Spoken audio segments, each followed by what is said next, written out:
మన తెలుగు చిత్ర పరిశ్రమలో సంక్రాంతి హీరో అన్నీ ఒకప్పుడు సూపర్ స్టార్ కృష్ణను అనేవారు. సంవత్సరం తిరగకుండానే ఖచ్చితంగా పెద్ద పండక్కి కనీసం ఒక్క సినిమా అయినా ఉండేలా కృష్ణ చూసుకునేవారు. ఆ తర్వాత ఆ బిరుదు నటసింహం బాలకృష్ణకు దక్కింది. ఈ స్టార్ హీరో తన కెరీర్ మొదటి నుంచి బాలకృష్ణకు సంక్రాంతి సెంటిమెంట్ ఉంది. ప్రధానంగా తన సినిమాలను వీలైనంత వరకు పండక్కి తీసుకొచ్చేలా ఎక్కువ ప్లాన్ చేసుకుంటాడు బాలయ్య. అలాగే అప్పుడు వచ్చిన ఆయన సినిమాలకు కలెక్షన్ల వర్షం కూడా కురుస్తాయి. కొన్నిసార్లు ఏకంగా ఇండస్ట్రీ హిట్ కూడా కొట్టాడు బాలయ్య. ఇక నటసింహం కెరీర్ను మార్చేసి ఆయన్ను మరో మెట్టు ఎక్కించిన సినిమాల్లో అధిక భాగం సంక్రాంతికి వచ్చినవే. అందుకే బ్లాక్ బస్టర్ బాలయ్య అని కూడా అంటారు.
ఆయన సినిమా సంక్రాంతికి వచ్చిందంటే అది ఇండస్ట్రీ హిట్ అనేది సెంటిమెంట్ ఈ రీసెంట్ టైమ్స్లో బాగా పెరిగింది.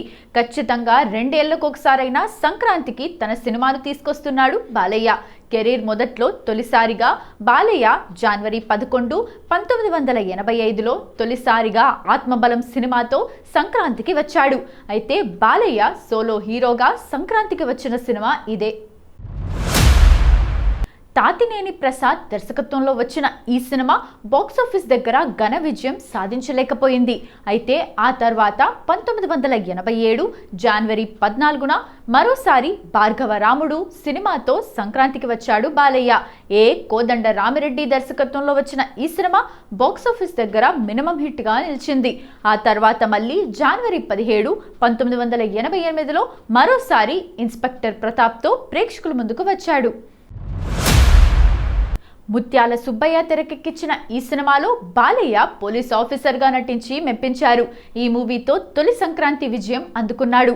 అలాగే 1989 జనవరి 15న మరోసారి భలే దొంగ సినిమాతో సంక్రాంతి పండగకు వచ్చి మంచి విజయం అందుకున్నాడు. ఈ సినిమాను కూడా కోదండ రామిరెడ్డి తెరకెక్కించారు.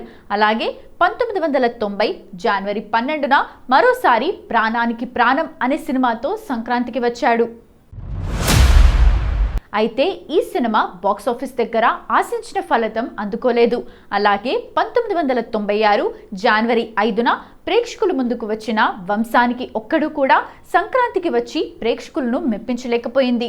1997 జనవరి 10 పెద్దన్నయ్య సినిమాతో సంక్రాంతికి వచ్చి బ్లాక్ బస్టర్ విజయం అందుకున్నాడు బాలయ్య. ఇక 1999లో వచ్చిన సంక్రాంతికి నరసింహారెడ్డి సినిమాతో వచ్చి హిస్టరీ క్రియేట్ చేశాడు బాలయ్య. బి గోపాల్ దర్శకత్వంలో వచ్చిన ఈ సినిమా అప్పట్లో ఇండస్ట్రీ హిట్గా, అలాగే అప్పటి వరకు ఉన్న కలెక్షన్ రికార్డులన్నీ తిరగరాసి టాలీవుడ్ చరిత్రలోనే తిరుగులేని విజయంగా నిలిచింది. అలాగే తెలుగులో ఫ్యాక్షన్ సినిమాలకు ట్రెండ్ సెట్టర్ మూవీగా నిలిచింది. 2000 సంవత్సరంలో వచ్చిన సంక్రాంతికి వంశోద్ధారకుడు సినిమాతో వచ్చిన బాలయ్య ఈసారి భారీ ఫ్లాప్ను అందుకున్నాడు. మరోసారి బి గోపాల్ దర్శకత్వంలో నరసింహనాయుడు సినిమాతో 2001 సంక్రాంతికి వచ్చి మరోసారి ఇండస్ట్రీ రికార్డులను తిరగరాశాడు. అలాగే తర్వాత 2002లో మరోసారి సంక్రాంతికి సీమసింహం సినిమాతో వచ్చాడు. ఈ సినిమా కూడా బాక్సాఫీస్ దగ్గర ఫ్లాప్గా నిలిచింది. మళ్ళీ 2004లో లక్ష్మీ నరసింహ సినిమాతో మరోసారి సంక్రాంతి పోటీలో దిగి విజయం అందుకున్నాడు బాలయ్య.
తర్వాత 2008లో వైవిఎస్ చౌదరి దర్శకత్వంలో భారీ అంచనాలతో వచ్చిన ఒక్కో మగాడు సినిమా సంక్రాంతి సినిమాల్లోనే బాలయ్యకు భారీ డిజాస్టర్ సినిమాగా మిగిలిపోయింది. అలాగే దాసరి నారాయణరావు దర్శకత్వంలో 2011లో వచ్చిన పరమ వీరచక్ర సినిమా కూడా ఆ సంక్రాంతికి వచ్చి నిరాశపరిచింది.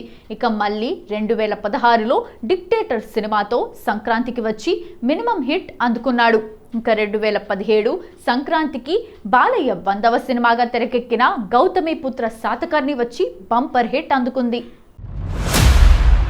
ఇక 2018 సంక్రాంతికి కూడా జయసింహ సినిమాతో బాలకృష్ణ మరో విజయం అందుకున్నాడు. ఇక 2019లో ఎన్టీఆర్ బయోపిక్ గా వచ్చిన ఎన్టీఆర్ కథానాయకుడు సినిమా సంక్రాంతి పోటీలో నిలిచి ప్రేక్షకుల నుంచి సరైన విజయం అందుకోలేకపోయింది.